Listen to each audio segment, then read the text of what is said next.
अभिनंदन मास्टर्स। परमहंस योगानंद योगी कथा अमृत से प्रकरण 26 क्रिया योग विज्ञान का स्वाध्याय।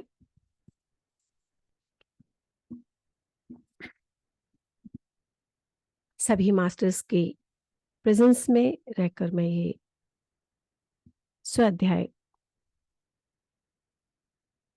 करती हूँ। मावतार बाबा जी, लहरी महाशय, श्री युक्तेश्वर जी एंड परमहंस योगानंद जी सभी की ब्लेसिंग्स लेते हुए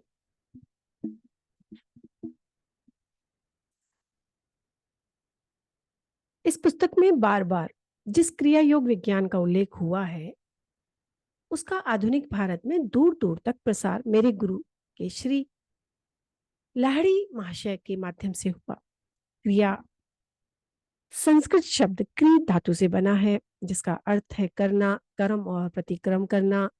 इसी धातु से कर्म शब्द भी बना है जिसका अर्थ है कार्य कारण का नैसर्गिक नियम। अतः क्रिया योग का अर्थ होता है एक विशिष्ट कर्म या विधि क्रिया द्वारा अनंत परम तत्व के साथ मिलन यानी कि योग। इस विधि का निष्ठापूर्वक अभ्यास करने वाला योगी धीरे धीरे कर्म बंधन से या कार्य कारण संतुलन की नियमबद्ध श्रृंखला से मुक्त हो जाता है। कुछ प्राचीन यौगिक विधि निषेधों के कारण सर्वमान्य के लिए लिखी जाने वाली इस पुस्तक में मैं क्रिया योग का पूर्ण विवरण नहीं दे सकता। इसकी वास्तविक प्रविधि योगदात सत्संग सोसाइटी सेल्फ रियलाइजेशन फेलोशिप के किसी अधिकृत क्रियावान क्रिया योगी से ही सीखनी चाहिए। यहाँ केवल स्थूल वर्णन पर ही संतुष्टि करनी होगी। क्रिया योग एक सरल मनोदैहिक प्रणाली है जिसके द्वारा मानव रक्त कार्बन रहित होकर ऑक्सीजन से पूरित हो जाता है। इस आंतरिक ऑक्सीजन के अणु प्राण धारा में रूपांतरित हो जाते हैं जो मस्तिष्क और मेरुदंड के चक्रों में नव शक्ति का संचार कर देती है। शिराओं में बहने वाली अशुद्ध रक्त यानी कि वेनस ब्लड का संचय रुक जाने से योगी टिश्यूज में होने वाले ह्रास को रोक सकता है या कम कर सकता है। उन्नत योगी अपनी कोशिकाओं को ऊर्जा में रूपांतरित कर देता है। एलाइजा, ईसा मसीह, कबीर, अन्य संत क्रिया योग या उसी के समान किसी प्रविधि के प्रयोग में निष्णात थे जिसके द्वारा वे अपने शरीर को अपनी इच्छा अनुसार प्रकट या अंतर्ध्यान कर सकते थे। एक प्राचीन विज्ञान है। लहरी महाशय को यह उनके महान गुरु बाबा जी से प्राप्त हुआ था जिन्होंने अंधकार युगों में इसके लुप्त हो जाने के बाद फिर से उसे प्रकट कर परिष्कृत किया। बाबा जी ने इसे क्रिया योग का सीधा साधा नाम दिया। बाबा जी ने लहरी महाशय से कहा था कि इस 19वीं शताब्दी में जो क्रिया योग मैं विश्व को तुम्हारे माध्यम से दे रहा हूँ यह उसी विज्ञान का पुनरुत्थान है जो श्री कृष्ण ने सहस्त्राब्दियों पहले अर्जुन को दिया था और बाद में Patanjali, Isa Masih, saint John, saint Paul and Isa Masih के अन्य शिष्यों को प्राप्त हुआ। भगवत गीता में भगवान श्री कृष्ण ने क्रिया योग की चर्चा 2 बार की है। एक श्लोक में वह कहते हैं अपान वायु में प्राण वायु के हवन द्वारा और प्राण वायु में अपान वायु के हवन द्वारा योगी प्राण और अपान दोनों की गति को रुद्ध कर देता है और इस प्रकार वह प्राण को हृदय से मुक्त कर लेता है और प्राण शक्ति पर नियंत्रण प्राप्त कर लेता है।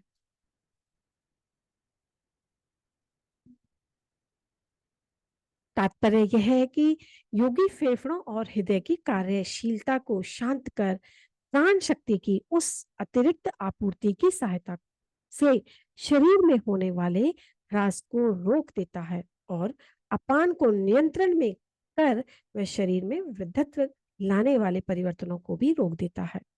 इस प्रकार ह्रास और वृद्धि दोनों को रोककर योगी प्राण नियंत्रण सीख लेता है। गीता के एक अन्य श्लोक में कहा गया है वह ध्यान पारंगत मुनि सदा के लिए मुक्त हो गया जाता है जो चरम लक्ष्य की प्राप्ति के लिए अपनी दृष्टि को भूमध्य में स्थित करके नासिका तथा फेफड़ों में विचरने वाले प्राण और अपान का निराकरण करते हुए बाहरी विषय भोगों से अपने ध्यान को हटाने में और इच्छा, भय तथा क्रोध को निकाल बाहर करने में समर्थ है। जिसने अपने संवेदी मन एवं बुद्धि को जीत लिया है, भगवान कृष्ण यह भी कहते हैं, मैंने ही अपने एक पूर्व अवतार में यह अविनाशी योग एक प्राचीन ज्ञानी विवस्त सूर्य को दिया था। विवस्वत ने इसे अपने पुत्र महान स्मृतिकार मनु को और मनु ने सूर्यवंश के संस्थापक इक्ष्वाकु को दिया। इस प्रकार परंपरा से प्राप्ति इस राजयोग को राज ऋषियों ने जाना, किंतु ये परंतप अर्जुन और उसके बाद योग बहुत काल से इस पृथ्वी लोक पर लुप्त प्राय हो गया। एक से दूसरे के पास इस प्रकार पहुंचते ही राजयोग की ऋषियों ने भौतिकवादी युगों के शुरू होने तक की रक्षा 18वीं और फिर पुरोहितों की गोपनीयता की प्रवृत्ति और मनुष्य की उदासीनता के कारण यह पवित्र विद्या धीरे धीरे अप्राप्य हो गई। योग के श्रेष्ठतम शास्त्रकार प्राचीन ऋषि पतंजलि ने क्रिया योग को 2 बार उल्लेख किया है। उन्होंने लिखा है कि शारीरिक तप, मनोनिग्रह तथा ओम का ध्यान मिलकर क्रिया योग बनता है। ध्यान में सुस्पष्ट सुनाई देने वाला ओम को ब्रह्मानंद को पतंजलि ईश्वर कहते हैं। ओम सृष्टिकर्ता शब्द ब्रह्मा है, वह स्पंदनशील सृष्टि यंत्र का गुंजन है और ईश्वर के अस्तित्व का साक्षी है। योग का नया साधक भी शीघ्र ही ओम की अद्भुत ध्वनि को सुन सकता है। इस परमानंद में आध्यात्मिक प्रोत्साहन से उसे पूर्ण विश्वास हो जाता है कि सूक्ष्म लोकों में उसका संपर्क हो रहा है। पतंजलि दूसरी बार फिर से क्रिया प्रविधि या प्राणायाम की चर्चा इस प्रकार करते हैं कि उस प्राणायाम द्वारा मुक्ति प्राप्त की जा सकती है और श्वास और प्रश्वास की गति विच्छेद से निष्पन्न होता है। सेंट पॉल को क्रिया योग या वैसी ही किसी प्रविधि का ज्ञान था जिसके द्वारा वे प्राण शक्ति को इंद्रियों में प्रवाहित कर सकते थे और उसे इंद्रियों से वापस भी खींच सकते थे। इसीलिए वे कह सके कि मुझे ईसा में जो परम आनंद प्राप्त होता है, उस आनंद की शपथ खाकर मैं कहता हूं कि मैं रोज मरता हूं। शरीर की संपूर्ण प्राण शक्ति को जो साधारणतः इंद्रिय जगत की बहिर्मुखी होती है वह और इसका कारण इसे सत्य का भास प्रदान करती है। अंतर में केंद्रित करने की एक विधि द्वारा सेंट पॉल प्रतिदिन कूटस्थ चैतन्य के परमानंद के साथ वास्तविक योग का अनुभव करते थे। उस परमानंद में अवस्था में वे इंद्रिय भ्रम या माया जगत के प्रति मर जाने या उससे मुक्त होने के प्रति सचेत रहते थे। ईश तदात्म्य की आरंभिक अवस्थाओं में साधक की चेतना परम तत्व में विलीन हो जाती है। उसकी प्राण शक्ति शरीर से खिंच जाती है और शरीर निश्चल और कड़ा या मृत प्रतीत होता है। योगी को यह पूर्ण भान रहता है कि उसके शरीर में चलने वाली सारी जीवन क्रियाएं उस अवस्था में रुकी हुई होती हैं, परंतु जैसे जैसे वह उन्नति कर उच्चतर आध्यात्मिक अवस्थाओं में निर्विकल्प समाधि में पहुंचता है, वैसे वैसे वह शरीर की निश्चेष्टता के बिना ही परम तत्व के साथ तादात्म्य कर लेता है। यहाँ तक कि साधारण चेतना में भी जब वह जाग रहा होता है तो संसार में अपने कर्तव्य को निभाते समय किसी भी वह ईश्वर के साथ एकात्म रहता है। श्री युक्तेश्वर जी अपने शिष्यों को बताते थे कि क्रिया योग एक ऐसा साधन है जिसके द्वारा मानवीय क्रम विकास की गति बढ़ाई जा सकती है। प्राचीन योगियों ने यह पता लगा लिया था कि ब्रह्म चैतन्य का रहस्य श्वास नियंत्रण के साथ घनिष्ठता से जुड़ा हुआ है। विश्व के ज्ञान कोश में यह भारत का अद्वितीय एवं अमर योगदान है। उच्चतर कार्यों के लिए हृदय क्रिया को चलाते रहने में सामान्यतः खर्च हो जाने वाली प्राण शक्ति को ऐसी प्रविधि की सहायता से श्वास और अनवरत आवश्यकता से मुक्त करना आवश्यक है, जो श्वास को शांत और निस्तब्ध कर सके। क्रिया योगी मानसिक रूप से अपनी प्राण शक्ति को मेरुदंड में 6 चक्रों आज्ञा, विशुद्ध, अनाहत, मणिपुर, स्वाधिष्ठान तथा मूलाधार में ऊपर नीचे घुमाता है। ये 6 चक्र विराट पुरुष के प्रतीक स्वरूप राशि चक्र के 12 राशियों के समान मनुष्य के सूक्ष्म ग्राही मेरुदंड में आधे मिनट में प्राण शक्ति के ऊपर नीचे प्रवहन तथा क्रम विकास में सूक्ष्म प्रगति होती है।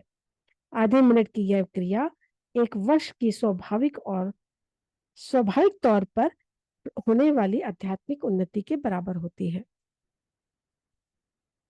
मानव की सूक्ष्म देह में सर्वदर्शी आध्यात्मिक नेत्र रूपी सूर्य की परिक्रमा करने वाली 6 ध्रुवता की गणना से बाहर चक्र रूपी राशियों तथा स्थूल जगत के सूर्य एवं 12 राशियों के बीच परस्पर संबंध है। इस प्रकार सभी मनुष्य एक आंतरिक और बाह्य विश्व की प्रभावित होते हैं। प्राचीन ऋषियों ने यह ढूंढ निकाला कि मानव की संसारिक और आकाशीय परिस्थितियां भी उस 12 वर्ष के कालचक्र के क्रम में स्वाभाविक उन्नति के उसके मार्ग पर आगे सरकाती है। शास्त्र दृढ़ता पूर्वक कहते हैं कि मनुष्य को अपने मानवीय मस्तिष्क को पूर्ण विकास कर ब्रह्म चैतन्य प्राप्त कर लेने के लिए 10 लाख वर्षों की स्वाभाविक व्याधि रहित विकास करने की आवश्यकता होती है। 8.5 घंटे में की गई 1000 क्रियाएं योगियों में एक दिन में 1000 वर्ष का नैसर्गिक विकास लाती है। 1 वर्ष में 3,65,000 वर्षों का विकास। इस प्रकार योगी 3 वर्षों में ही अपने जागरूक आत्म प्रयास के द्वारा वह परिणाम प्राप्त कर लेता है जिसे करने में प्रकृति 10 लाख वर्ष लगाती है। कहने की आवश्यकता नहीं कि क्रिया का जल्दी पहुंचा देने वाला यह छोटा मार्ग अत्यंत उन्नत योगियों द्वारा ही अपनाया जा सकता है। गुरु के दर्शन में ऐसे योगियों ने उग्र अभ्यास से उत्पन्न शक्तियों को सहन करने के लिए अपने शरीर एवं मस्तिष्क की सावधानी पूर्वक तैयार किया होता है। क्रिया का नया साधक दिन में 2 बार केवल 14 या 24 क्रिया करने के साथ ही अपनी साधना शुरू करता है। अनेक योगी 6 या 12, 24 या 48 वर्षों में मुक्ति के अपने लक्ष्य को पा लेते हैं। जो योगी कैवल्य ज्ञान की प्राप्ति से पहले ही दिवंगत हो जाता है, उसके साथ क्रिया प्रयास के अच्छे कर्म संलग्न रहते हैं और अपने नए जन्म में वह अपने चरम लक्ष्य की ओर स्वाभाविक रूप से प्रेरित होता है। सामान्य मनुष्य का शरीर 50 वॉट की विद्युत बल्ब के समान होता है, जो क्रिया के अत्यधिक अभ्यास से उत्पन्न करोड़ों वाट की विद्युत शक्ति को सहन कर सकता है। सरल और निश्चित रूप से फल देने वाला क्रिया के पद्धति के अभ्यास को धीरे धीरे बढ़ाते जाने से मनुष्य के शरीर में दिन प्रतिदिन सूक्ष्म परिवर्तन होते जाते हैं। उन्नत अंततः उस महाप्राण शक्ति की अनंत संभावनाओं को व्यक्त करने के योग्य हो जाता है, जो सृष्टि में परम तत्व की प्रथम सक्रिय अभिव्यक्ति है। अनेक मार्ग भ्रष्ट उत्साहोन्मत्त व्यक्तियों द्वारा सिखाए जा रहे विज्ञान विरुद्ध श्वास व्यायामों और क्रिया योग में कहीं भी कोई साम्य नहीं है। फेफड़ों में बलपूर्वक श्वास को रोककर रखने का प्रयास करना अनैसर्गिक है, निश्चित रूप से कष्टकर भी है। इसके विपरीत क्रिया अभ्यास में शुरू से ही शांति मेरुदंड में ही रहे पुनर्रुज्जीवनी प्रभाव के शांतिदायक संवेदन अनुभव होते हैं। यह प्राचीन यौगिक प्रविधि श्वास को मन सत्व के प्रवर्तित कर देती है। जैसे जैसे आध्यात्मिक उन्नति होती है, वैसे वैसे साधक श्वास को केवल एक मनोधारणा के रूप में जानने लगता है। मन का एक कार्य मात्र स्वप्न श्वास यानी कि मनुष्य की श्वास गति और उसकी चेतना की भिन्न भिन्न अवस्थाओं के बीच गणितीय निश्चितता की स्थित संबंधों के अनेक उदाहरण दिए जा सकते हैं। किसी व्यक्ति का चित्त पूरी तरह मग्न हो, जैसे किसी गहन बौद्धिक वाद विवाद में या किसी असाधारण नाजुक या कठिन शारीरिक कर्तव्य करने में होता है, तो उसका श्वास अपने आप बहुत धीरे धीरे चलता है। चित्त की मग्नता श्वास की धीमी गति पर निर्भर करता है। भय, काम, क्रोध, हानिकारक भाव, वेगों की अवस्थाओं में श्वास अनिवार्य रूप से तेज और असमान गति से चलता है। 1 मिनट में 18 बार श्वास लेने की मनुष्य की गति की तुलना में चंचल बंदर 32 बार श्वास लेता है। अपने दीर्घायु तक के लिए प्रसिद्ध हाथी, कछुआ, सांप तथा जीव श्वास गति मनुष्य से कम होती है। उदाहरण के लिए विशालकाय समुद्री कछुआ जो 300 साल तक जीवित रहता है, 1 मिनट में केवल 4 बार श्वास लेता है। निद्रा से जो नव स्फूर्ति प्राप्त होती है उसका कारण है निद्रा के दौरान मनुष्य का शरीर एवं श्वास के प्रति अस्थायी रूप से अचेत होना। निद्राधीन मनुष्य योगी बन जाता है। हर रात वह अचेतन रूप से देह बोध से मुक्त होने एवं प्राण शक्ति को मस्तिष्क के मुख्य भाग तथा मेरुदंड के 6 चक्रों के शक्ति केंद्रों में बहती स्वास्थ्यकारी धाराओं में विलीन करने की यौगिक क्रिया को संपन्न करता है। इस प्रकार मनुष्य निद्राधीन होकर उस महा प्राण शक्ति से पुनर्वेशित हो जाता है जो समस्त जीव जगत का प्राण आधार है। योग अभ्यास करने वाला योगी एक सरल प्राकृतिक प्रक्रिया को सोने वाले व्यक्ति की तरह अचेत रूप से और मंद गति से नहीं बल्कि सचेत रूप से करता है। क्रिया योगी अपनी प्रविधि को अपने शरीर की समस्त कोशिकाओं को अक्षय प्रकाश से सराबोर करने के लिए इस प्रकार उन्हें आध्यात्मिक चुंबकत्व की अवस्था में बनाए रखने के लिए प्रयुक्त करता है। वह वैज्ञानिक रूप से श्वास को अनावश्यक बना देता है और अपने अभ्यास के दौरान कभी निद्रा, अचेतनता अथवा मृत्यु की अधोमुखी अवस्थाओं में नहीं जाता। माया के अधीन या प्रकृति के नियम के अधीन जीने वाला मनुष्य में प्राण शक्ति का प्रवाह बाह्य जगत की ओर होता है और इंद्रियों में व्यय हो जाता है तथा उसका दुरुपयोग होता है। क्रिया योग का अभ्यास इस प्रवाह को वापस मोड़ देता है। प्राण शक्ति को मन के द्वारा अंतर जगत में ले जाता है जहां प्राण शक्ति मेरुदंड की सूक्ष्म शक्तियों के साथ पुनः एक हो जाती है। प्राण शक्ति को इस प्रकार पुनः बल मिलने से योगी के शरीर एवं मस्तिष्क की कोशिकाओं को एक आध्यात्मिकता अमृत से नव शक्ति प्राप्त होती है। जो लोग केवल प्रकृति तथा उसका दैवीय योजना के अनुसार अपना जीवन व्यतीत करते हैं वे उचित आहार, सूर्य प्रकाश तथा सामंजस्यपूर्ण विचारों द्वारा 10 लाख वर्षों में आत्मज्ञान प्राप्त कर लेंगे। मस्तिष्क रचना में किंचित सा परिष्कार ला पाने में भी सामान्य स्वस्थ जीवन के 12 वर्षों की अवधि लग जाती है। इस हिसाब से यह अपेक्षा की जाती है कि 10 लाख वर्षों की अवधि में मस्तिष्क रूपी भवन की इतनी शुद्धि हो जाएगी कि उसमें ब्रह्म चैतन्य प्रकट हो सके।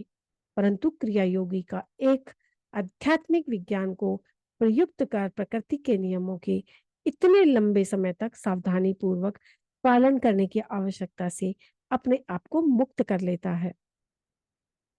आत्मा को शरीर से बांध कर रखने वाली श्वास रूपी डोरी को खोलकर क्रिया दीर्घायु प्रदान करती है तथा चेतना का अनंतता में विस्तार करती है। यह यौगिक प्रविधि मन और विषय आसक्त इंद्रियों के बीच चल रही खींचातानी को समाप्त कर देती है और साधक को अपने अनंत साम्राज्य पर पुनः अधिकार करने के लिए मुक्त कर देती है।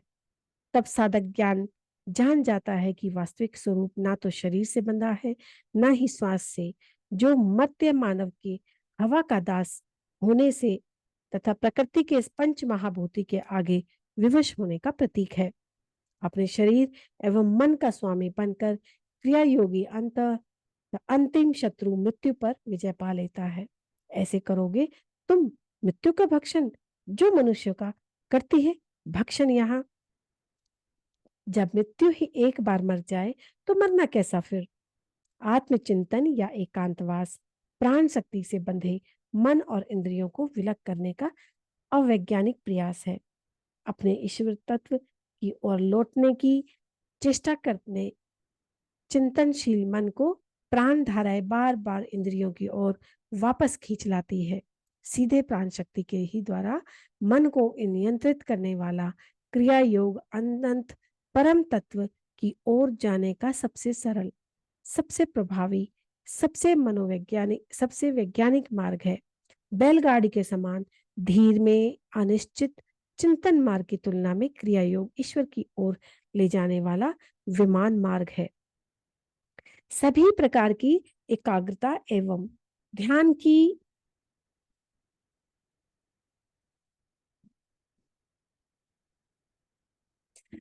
प्रविधियों को विचार में लेने के बाद अनुभव सिद्ध प्रविधियां को ही योग विज्ञान में शामिल किया गया। योग से साधक अपनी इच्छा अनुसार शब्द, स्पर्श, रस, रूप, गंध के 5 इंद्रिय, टेलीफोनों में जीवन प्रवाह को चालू या बंद करने में समर्थ हो जाता है। इंद्रियों में संबंध तोड़ने की एक ऐसी शक्ति प्राप्त जाने के बाद योगी के लिए एक अपनी इच्छा अनुसार दिव्य लोकों से या भूलोक से अपने मन को जोड़ना आसान हो जाता है। जब प्राण शक्ति अपनी इच्छा के विरुद्ध उसे उपद्रवी संवेदनाओं और शांत विचारों के पार्थिव जगत में खींचकर नहीं ला सकती। उन्नत क्रिया योगी का जीवन अतीत के कर्मों से नहीं बल्कि केवल उसकी आत्मा के निर्देशों से प्रभावित हो जाता है।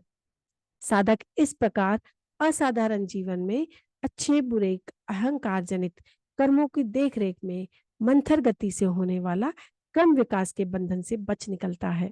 वैसे भी यह घोगे के समान मंथर गति गरुड़ हृदय योगियों की बोझिल लगती है। आत्मा में स्थित जीवन की यह श्रेष्ठतर पद्धति योगी को मुक्त कर देती है और अपने अहंकार के कारागार से बाहर निकलकर वह सर्वव्यापकता की गहन हवा का स्वाद लेता है। इसके विपरीत सामान्य जीवन जीने में जो परवशता है वह अत्यंत अपमानजनक गति में निबिद्ध है। केवल विकास की सामान्य गति के अनुसार अपना जीवन जीने से कोई प्रकृति से किसी प्रकार की रियायत नहीं पा सकता। अपने शरीर एवं मन का संचालन करने वाले नियमों का कोई उल्लंघन किए बिना भी वह जीवन यापन करे, तब भी अपने अंतिम मुक्ति प्राप्त करने के लिए 10 लाख वर्षों तक बहुरूपियों की तरह अलग अलग रूप धारण कर इस जगत में रहना पड़ता है। इसलिए जो लोग 10 लाख वर्षों की अवधि को विद्रोहपूर्ण दृष्टि से देखते हैं, उनके लिए शरीर और मन अपने आप को अलग कर आत्मा के साथ जुड़ जाने की और इस प्रकार उस बृहद अवधि को नगण्य लगने वाली अल्प अवधि में बदल देने की योगियों तथा पद्धतियों की श्रेष्ठकर है। उन साधारण लोगों के लिए तो अवधि की यह संख्यात्मक परिधि और भी बृहद हो जाती है, जो अपनी आत्मा के साथ तो क्या प्रकृति के साथ भी सामंजस्य में नहीं जीते। इसके विपरीत निसर्ग विरुद्ध जटिलताओं में उलझते हुए शरीर और मन में प्रकृति द्वारा प्रदत्त मधुर स्वस्थता को आघात पहुंचाते हैं। ऐसे लोगों के लिए 10 लाख वर्षों की दुगनी अवधि भी मुक्ति के लिए अपर्याप्त है। देह आसक्त मनुष्य कदाचित ही या कभी नहीं समझ पाता कि उसकी देह एक साम्राज्य है, जिस पर मस्तिष्क के सिंहासन पर विराजमान सम्राट आत्मा का शासन चलता है।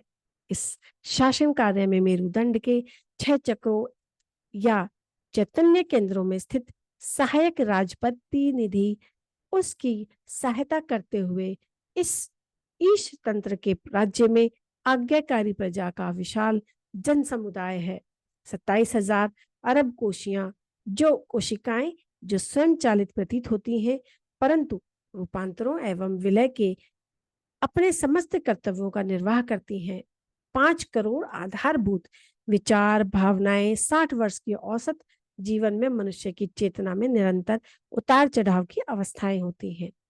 मानव शरीर या मन में रोग या अविवेक के रूप में प्रकट होने वाला स्पष्टतः सम्राट आत्मा के विरुद्ध किया गया राजद्रोह विनम्र प्रजा की राजभक्तिहीनता तथा परिणाम नहीं, बल्कि मनुष्य द्वारा अतीत या वर्तमान में अपने व्यक्तित्व या स्वतंत्र इच्छा जो उसे आत्मा के साथ ही प्रदान की गई है, वह कभी वापस नहीं ली जा सकती, कि दुरुपयोग का परिणाम है। ऊंचे अहंकार के साथ तादात्म्य होकर मनुष्य यह मान लेता है कि स्वयं वही सोचता है, इच्छा करता है, अनुभव करता है, अन्न का पाचन करता है, अपने आप को जीवित रखता है। वह कभी मनन कर केवल थोड़ा सा भी पर्याप्त होगा, यह नहीं देखता कि ना ही स्वीकार करता है कि अपने साधारण जीवन में वह अपने कर्मों और प्रकृति के परिवेश के हाथों द्वारा एक कठपुतली की से अधिक कुछ भी नहीं। प्रत्येक मनुष्य की बौद्धिक प्रतिक्रियाएं, भावनाएं, मनोभाव और एवं आदतें केवल गत कर्मों के प्रभाव हैं, चाहे वे कर्म इस जन्म के हों या पिछले किसी जन्म के। जो बाकी चाहे जो भी हो, उसकी सम्राट आत्मा इन सब प्रभावों से ऊपर होती है। नश्वर सच्चाइयों और स्वतंत्रताओं को ठुकरा कर क्रिया योगी माया जाल के सभी भ्रम विभ्रमों से परे अपने निरंकुश मुक्त आत्म स्वरूप में चला जाता है। संसार के सभी शास्त्र घोषणा करते हैं कि मनुष्य नश्वर शरीर नहीं बल्कि जीवंत आत्मा है। क्रिया योग के रूप में मनुष्य को यह पद्धति मिलती है कि जिससे वह शास्त्रों की घोषणा को सिद्ध कर सके। बाह्य कर्म कांड अज्ञान का विनाश नहीं कर सकता, क्योंकि ये दोनों परस्पर विरोधी नहीं है। शंकराचार्य ने अपने सुप्रसिद्ध सत श्लोकी में लिखा है, केवल अनुभूत ज्ञान ही अज्ञान को नष्ट करता है। प्रश्न विचार के अतिरिक्त किसी और उपाय से ज्ञान प्राप्त नहीं होता। मैं कौन हूं, यह सृष्टि कैसे उत्पन्न हुई, इसका सृष्टा कौन है, इसका भौतिक कारण क्या है, यहाँ तात्पर्य इस प्रकार के प्रश्नों के विचार से है। बुद्धि के पास इन प्रश्नों का कोई उत्तर नहीं, इसलिए ऋषियों ने ऐसे आध्यात्मिक प्रश्न विचार के लिए योग को विकसित किया। सच्चा योगी अपने विचारों, इच्छा शक्ति और भावनाओं को शरीर की वासनाओं के साथ मिथ्या तादात्म्य से दूर रखता है और अपने मन का मेरुदंड के तीर्थों में स्थित अधिचेतन शक्तियों के साथ तादात्म्य करते हुए इस जगत में ईश्वर की योजना के अनुसार अपना जीवन व्यतीत करता है। वह ना तो गत कर्मों की प्रेरणाओं से प्रवृत्त होता है और ना ही मानवीय मूर्खता के नए बहकावों से। अपनी सर्वोच्च आकांक्षा की पूर्ति को पाकर वह अक्षय आनंद में ब्रह्मा के परम आश्रय में सुरक्षित रहता है। योग की अमोघ और क्रमबद्ध फलोत्पादकता की ओर संकेत करते हुए भगवान श्री कृष्ण विधिवत योगा अभ्यास करने वाले योगी की प्रशंसा इन शब्दों में करते हैं। तपस्वी भयोधिको योगी ज्ञानेभ्योऽपि मतोधिक कर्मेभ्यश्च अधिको योगी तस्माद्योगी भवार्जुन। भागवत गीता